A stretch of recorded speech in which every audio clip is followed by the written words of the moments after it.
তার শানে জবান করে হৃদয়ের সবটুকু ভালোবাসা নিয়ে একবার করে আলহামদুলিল্লাহ, আর একবার করে কালিমাতুশ শুকর আলহামদুলিল্লাহ। সমস্ত প্রশংসার মালিককে আল্লাহ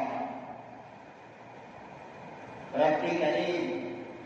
তিনি আপনাকে আমাকে আজকে এই পবিত্র মজলিস থেকে ইচ্ছা করলে পৌঁছিত করতেও পারতেন, ঠিক কিনা?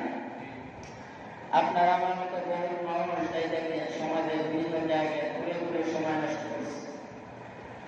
কিছু মানুষ অসুস্থ হয়ে মেডিকেলে পড়ে আছে, নামাজ পড়ার ইচ্ছা, কিন্তু সে চলতে পারে না, কথা বলতে পারে না, হাঁটতে পারে না, শক্তি নাই, কিন্তু আজকে জুমার নামাজের নাম সওয়াব থেকেও সে বঞ্চিত হয়ে গেল।